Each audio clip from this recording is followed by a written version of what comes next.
I'm Diallo, Riddle. Oh, hey, I'm Bashir Salahuddin, and we're the executive producers and two of the stars of the new TV show, Southside, on Comedy Central, July 24th, 10:30 p.m. Right between South Park and The Daily Show, right. Wednesday nights on Comedy Central. That's right. I mean, our hope was that the show would reach the biggest audience possible, and Comedy Central is making sure that happens, so I couldn't be happy. You know, our show, what you see about Chicago in the news, it's the truth, right? It's the truth. It's tough. Well, it's a small. It is facts. It's facts, but it's a small piece of a very large pie.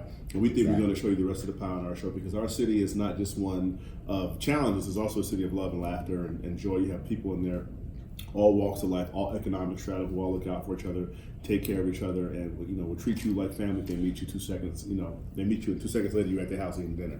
It's a very Midwestern town, and so hopefully some of those other values that I love about Chicago, the joy, the laughter, the family, the warmth, are going to come out in this show as well. And we're going to hopefully begin to help rechange some of the narrative so that you can see some of the positivity. So we're really excited about that. We think it's a very important message. It's also a very funny show, and we're happy that the network is like, yeah, we agree. Also, we don't, you don't have to be from the South Side of Chicago to appreciate the fact that, like, when you grow up in these neighborhoods, he grew up on the South Side of Chicago. I grew up in Zone 4 in Atlanta. Like, if you only went by what happened in the news, you'd think it was all death and violence and chaos. But, like, growing up, like, I loved my neighbors. We would look, we laughed a lot, and nobody wakes up, and I think black people know this more than anybody else. Nobody wakes up in the morning thinking, "How am I not going to get shot today?" Like, that's not reality. Moving these streets. Yeah, exactly. Oh man, that's just not how it is. And I think that our show, seeks balance in the story that is being told about not just the South Side of Chicago, but like all these urban areas where like people are, demagoguing us and trying to make it seem like it's, one politician who I won't even say his name, like, it's a fiery hell down there. No, it's not. Like, it's just where black people live. And we want to make sure that people understand. That's why it's a comedy. Yeah. Like, I'll never forget, he knows this story. I got into my Lyft one day at the end of a long day of shooting. And my Lyft driver was like, "Y'all making a comedy about the South Side?" And I was like, "Yeah." And he's like, "Thank you." He was like, "Thank you," because, it's just, that's not the first thing that comes to mind, and yet it's everywhere. Like he says, there's a long comic tradition about Chicago. We want the city to tell you how great it is, and we want the city to tell you itself. Chicago is represented strongly behind the camera. All of our writers, except for him and I think one of our other EPs, are from Chicago, or even specifically from the South Side. All the writers, all the actors, like everybody. Most of the actors are from Chicago, from the South Side. Yeah. So what we said is, look, the city is sort of beginning to chip away at the narrative that exists. And the people who are going to tell you about this are the city themselves. So a lot of the people aren't even professional actors. I think one of the things I love the most about our show, and when they tested the show, people were saying is the show felt really real. And the reason it felt real is because it was actual really funny people. Like oftentimes if you ask somebody, like, who's the funniest person you know?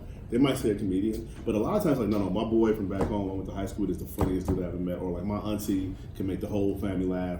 We said, all right, well, let's put those people on TV. Yeah. So they're the ones in the camera, and though they don't have as many hours in front of the camera as everybody else, the funny is natural, the timing is real, and the comedy is authentic, and so we're really happy that they scored for us, and people are gonna love it. I would say also that, we actually do a whole episode about black hair. Episode about one of our characters going to the wig shop and getting. Then it's written by Chandra Russell, who plays Officer Turner.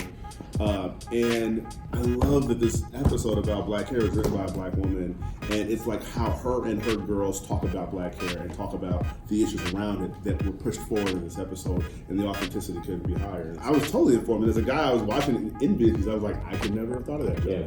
I could never have written that. That's why it's so important to have the real diversity. Absolutely. Not just in front of the camera, but behind the camera. Absolutely. Because even as black men, there are certain things that we couldn't write as well as a black woman. So we had a room that, had black men, had black women. I think there was one white guy.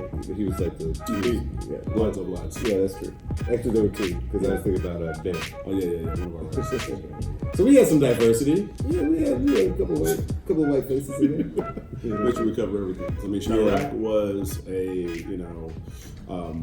historical re-update of the Lysistrata tale, the tragedy, and then The Shy is a drama, and it's an hour long. We're a comedy. We're a horror comedy. We always say, look, there's room for everything. There's room for all these wonderful shows and all these programs. There's also room for a really silly, funny show. For us, we often joke that like black people have poignant lives, so sometimes they don't want to watch poignant TV, and that's when we come in because the intelligence, the education, the way we tackle issues on our show, it's still there, but it's handled in a comedy way. We want people to laugh. We want people to come home from their hard-ass jobs, kick their feet up, and enjoy life. They deserve a break, and we're going to give them I would even take it a step further, and I'd say that you can have, like, we're friends with Lena, right? Mm-hmm. You can be friends with Lena, and you can be friends with us. Hopefully, you would not compare Lena to us, and I think hopefully people won't compare Lena's show to our show because you can like both for completely different reasons. Totally. You know what I'm saying? Like, we're fans of the show. We're fans of all these young black creators, of which we feel like we're a part of that group, all getting the chance to do themselves. You know what I'm saying? This show is very much ourselves. You hang out with us, like Bashir and I, like it's almost pathetic how much we just want to make people laugh and have a good time. And our show is going to reflect that. So I think that people watching our show are going to get a unique taste of Chicago that they won't get anywhere else. It's time for another comedy from the South Side. And it's a comedy made by black folk. But our show is it's made by black folk. You know, I think like we were talking about Donald, it's nice that I really think he set the tone in a way that says, look, young black creators have something great to say, and they need to have it be said without any water put on it. Uncut. Give us an inch, no and filter. we will create a cultural model. And we're sort of following that tradition and saying, look, we're going to do something from black folks, and it's going to be goddamn funny. Well, it started off, we were members of like an Afrocentric gospel choir named Kumba Singers. And a couple of the black dudes in the choir broke off and formed a separate a cappella group called Brothers. That we were going to be like Jodeci.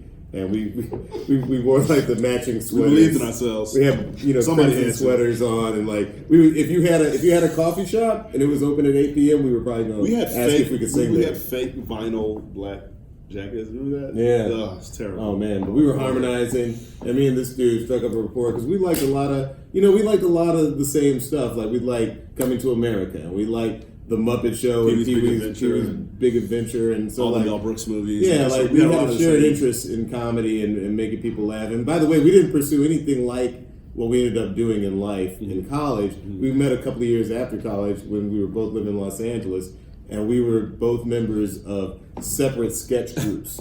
and we were the only black member in these sketch groups. And one day he was like, I'm so tired. They won't give me a real part. I'm so tired of playing the chef. And I was like, they always make me the co-pilot. You can't even be the pilot. I was like, I can't even be the pilot. They won't let me fly the plane. So like we decided to form an all-black sketch group. And looking back, that sketch group, Cleo's apartment, I look back. By the way, none of us had done anything at this point, but it was me, Bashir, Wyatt Cenac, Robin Thede, Nefertari Spencer, and Nika King, who's on Euphoria this season, playing Zendaya's mom. Like, looking back, like that sketch group was powerful. Yeah. But we had done nothing. Like nobody was famous. If anything, Wyatt was the big man in the group because he had done one season on King of the Hill as a writer. Yeah. With Mike Judge. And that was it. But like looking around the landscape now, you're like, oh, that was a hell of a group. We should do a reunion at some point. One of the things our music supervisor made it a point to do on Southside was really to involve young Chicago. Shout out to Aunt Dimby. Yeah. A giant, and our music supervisor. Yeah, like people in the industry know Aunt Dimby. Yeah, he's been around for a long time. So, and look, again, shout out to Donald. I think Donald, Insecure and Issa, they also have an incredibly curated musical supervisor. But they sort of set a tone that like our show needs to have a very specific musical vibe.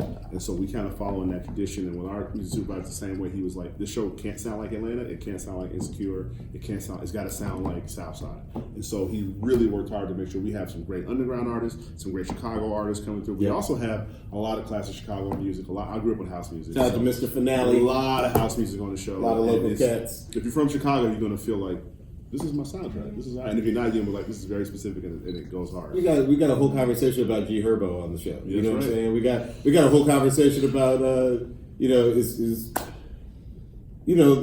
talk about the elephant in the room. Like Kanye West, like how do people feel about him nowadays? Now he's rocking the red hat. You know what I'm saying? Like we have a conversation about that on the show. All handled with comedy, but it's all a lot of fun. It's all very Chicago. Grades are important, but you also got to follow your heart. Got to figure out what you're talented at. And not everybody's gifted enough to know what they're going to end up doing. Like I always say, like we were actually roommates in college with Ryan Leslie. Yeah. Ryan Leslie knew from a very early age, I want to make music. In fact, I remember one time I was like, hey, if I play the drums, do you want to like form a rock band? And he's like, no, I want to do R&B music. He knew so early exactly what he wanted to do that he was able to shoot straight to it. And I'm envious of those people because I definitely feel like I blew like 4 or 5 years of my post-college life just still trying to figure out what I was going to do. And like, I'm happy where I ended up, but like, it's always good to know earlier what you're going to do. And there's really no way to like tell people how to do that. You know, it's just you got to be fortunate enough to just fall into it, I guess. I'm Bashir Salahuddin. I'm Diallo Riddle.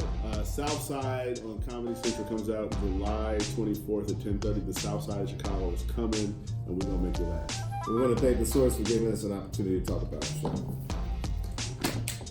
Great magazine, by the way. I've seen this before. It's pretty great. Yeah, just 5 mics. Southside gets 5 mics.